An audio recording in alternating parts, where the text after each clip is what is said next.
பிரம்மோதய மெய்வழிச்சாலை ஆண்டவர்கள் வாக்கியம்.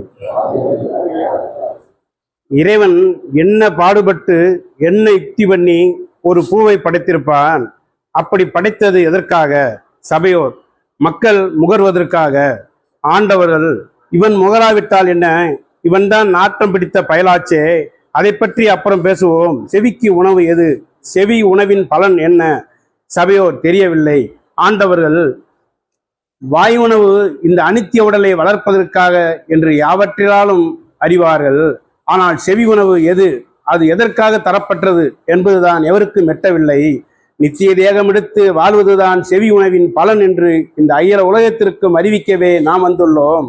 அந்த உணவை யார் கையில் தரப்பட்டு இந்த உலகம் முழுதினுக்கு வழங்கப்பெற வேண்டுமோ அவர்கள் கையிலே இறைவன் அதை ஒப்படைத்தாயிற்று. அந்த செவி உணவின் பலனை ஏராளமான பேர் இங்கு பெற்றிருக்கிறார்கள். இனியும் பெற விரும்புவோர் பெற்றுக்கொள்ளலாம். வாயு உணவு செவி உணவோடு கூட இன்னொரு உணவும் இந்த மனுவுக்கென்று படைக்கப்பட்டிருக்கிறது.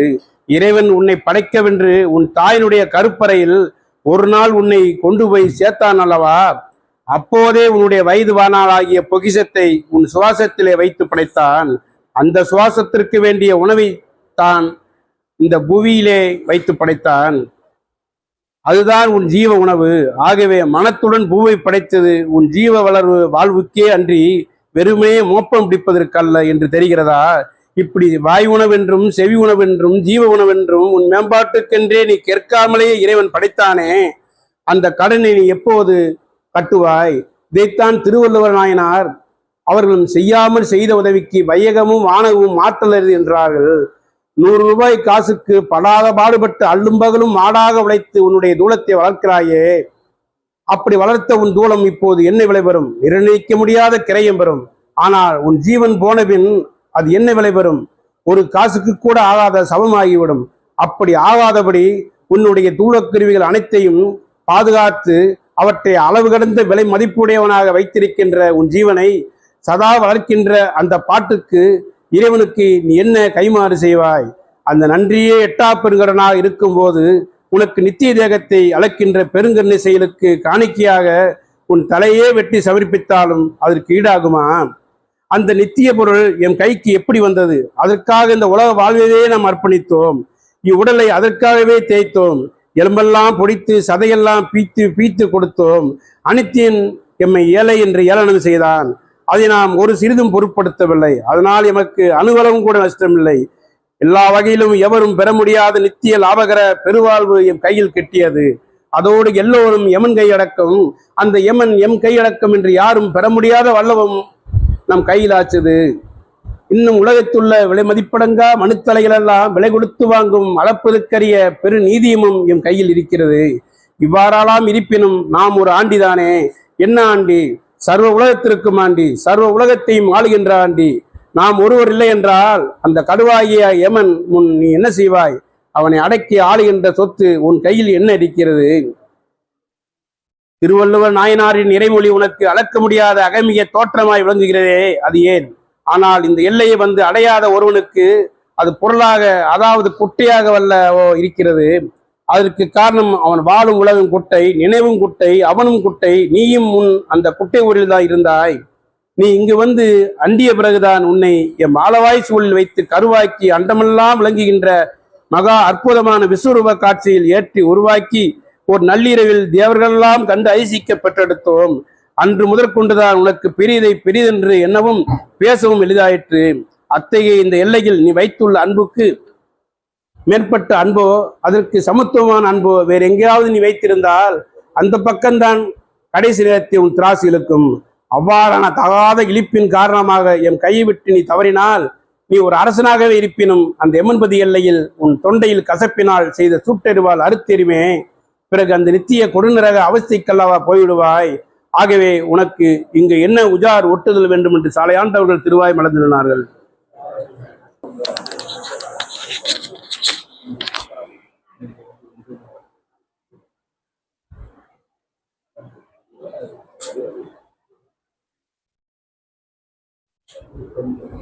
வேதகமசூதி கிரந்தங்களில் பிரம்மோதய மெய்வெளிச்சாலை ஆண்டவர்களின் திறதீர்க்க தரிசனங்கள்.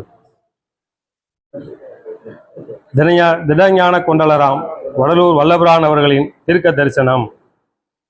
ஜீவர்களாகிய நாம் இறந்து இறந்து வீண் போகாமல் உண்மை அறிவு, உண்மை அன்பு, உண்மை இரக்கம் முதலிய சுப குணங்களை பெற்று எல்லா சமயங்களுக்கும், எல்லா மதங்களுக்கும், எல்லா மார்க்கங்களுக்கும் உண்மை பொது நெறியாகி விளங்கும் சுத்த சன்மார்க்கத்தை பெற்று பேரின்ப சித்த பெருவாழ்வில் வாழும் பொருட்டு உண்மை கடவுள் தாமே திருவுள்ளங்கொண்டு சுத்த சன்மார்க்கத்தின் லட்சியமாகிய உண்மை விளக்கம் செய்கின்ற ஓர் ஞான சமையை தமது திருவருட் சம்மதத்தால் இயற்றிவித்து இக்காலம் தொடங்கி அளவு குறிக்கப்படாத நெடுங்காலம் அற்புத சித்திகள் எல்லாம் விளங்க யாமே அமர்ந்தருளி திருவிளையாடல் செய்தருளுகின்றோம் என்னும் திருக்குறிப்பை வெளிப்படுத்தி அருட்பெருஞ்சோதி சொரூபராய் எல்லாம் வல்ல சித்த திருக்கோலங்கொண்டு அருளாட்சி திருமுடி பொறுத்து அருள் விளையாடல் செய்தருள் நிமித்தம் எல்லோரும் அதிசயிக்கும்படி வெளிப்பட எழுந்தருளும் தருணம் அடுத்த அதி சமீத தருணமாய் இருக்கிறது. ஆகவே உலக முகப்பட்ட பராக்கினால் விலகி ஏமாந்து விடாமல் ஆண்டவர்களது அற்புத ஞான சித்த திருமேனியின் மங்கள திருக்கோலத்தை கண் காட்சியாக உடல் குலைய உள்ளங்குளிர ஆனந்த கண்ணீர் கொண்டு பரவசத்துடன் தரிசிக்க பெரும் புண்ணியம் உடையவர்களாய் எதிர்பட வாய்க்கப் பெறவும் நின்றேமேயானால் நாம் எல்லவரும் சுத்த சன்மார்க்கத்திற்கு உரியவர்களாகிய அறிவு வந்த காலம் முதல் கண்டறியாத அற்புத காட்சிகளையும் கேட்டறியாத அற்புத கேள்விகளையும் அறிந்தறியாத அற்புத அறிவுகளையும் அனுபவித்தறியாத அற்புத அனுபவங்களையும் வெளிப்பட தரிசிக்கும் அதே கணத்தில் உள்ளே பெற்று பெருங்களிப்புடன் எக்காலத்தும் எவ்விதத்தும் தடைப்படாத சத்திய சுக பூரண பெருவாழ்வு என்னும் பேரின்ப சித்த பெருவாழ்வு வாழப் பெறுவோம். இது சத்தியம் சத்தியம் சத்தியம். இதுவரையில் கர்ம சித்தருடைய காலம். அதனால் சமயங்களும் மதங்களும் பரவி இருந்தன. இப்போது வரப்போகிறது ஞான சித்தருடைய காலம். இனி ஜாதி சமய முதலான ஆச்சாரங்கள் எல்லாம் போய் சமரச சுத்த சன்மார்க்க சத்திய ஞான ஆச்சாரம் ஒன்றே விளங்கும். இப்போது இருக்கும் வேதகம புராணங்களிலும் சமய மதங்களிலும் லட்சியம் வைத்தல் சமரச சுத்த சன்மார்க்கத்தில் உங்களுக்கு லட்சியம் வராவிட்டால் நீங்கள் அடையப் போகிறது ஒன்றுமில்லை. ஆதலால் அதுகளெல்லாம் பற்றவிட்டு நாம் எல்லோரும் இத்தருணம் இப்போதே விசேஷ நன் முயற்சியுடனே இருந்தால் ஆண்டவர்கள் வருகிற போது நாம் கீழ்ப்பாகத்தில் உள்ள அசுத்த மாயா திரையோடு கூடி மேற்பாகத்தில் இருக்கிற சுத்த மாயினையுடைய பச்சை திரையும் நீங்கி போய்விடும். ஆகவே இம்முயற்சியுடனே இருந்தால் அதற்கு தக்க லாபத்தை பெற்றுக்கொள்ளலாம். இதற்கு மேம்பட நாமும் பார்த்து கேட்டும் லட்சியம் வைத்துக் கொண்டிருந்த வேத ஆகம புராணம் இதிகாசம் முதலிய கலைகள் எதனினும் லட்சியம் வைக்க வேண்டாம்.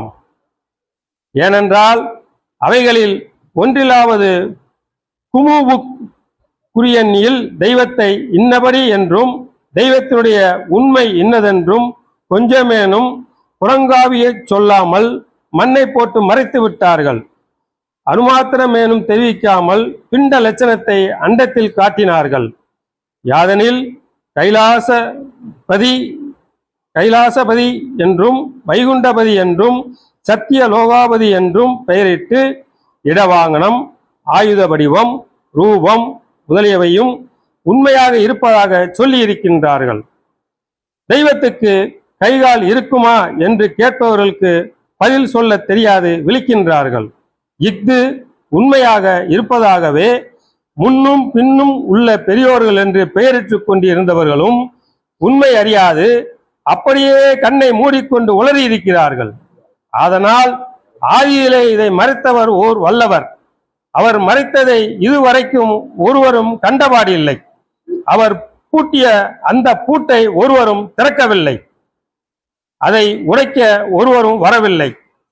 அவைகளால் அற்ப கர்ம சித்திகளை அடையலாம். அதற்காக அவற்றில் லட்சியம் வைத்தால் ஆண்டவர்களிடத்தில் வைத்துக் கொண்டிருக்கின்ற லட்சியம் போய்விடும். ஆண்டவர்களிடத்தில் வைத்த லட்சியம் போய்விடாமல் நீங்கள் அடையப் போகிற பெரிய பிரயோசனம் போய்விடும். இதுபோல் சைவம், வைணவம் முதலிய சமயங்களிலும் வேதாந்தம், சித்தம் முதலிய மதங்களிலும் லட்சியம் வைக்க வேண்டாம். அவற்றில் தெய்வத்தை பற்றி குறியாக குறித்திருக்கிறதே அன்றி புறங்காவிய சொல்லவில்லை. அவ்வாறு பயிலுவோமேயானால் நமக்கு காலம் இல்லை. ஆதலால் அவற்றில் லட்சியம் வைக்க வேண்டாம். வேதகம சுருதி கிரந்தங்களில் பிரமோதய மெய்வெளிச்சாலை ஆண்டவர்களின் தரிதீர்க்க தரிசனங்கள் தொடரும்.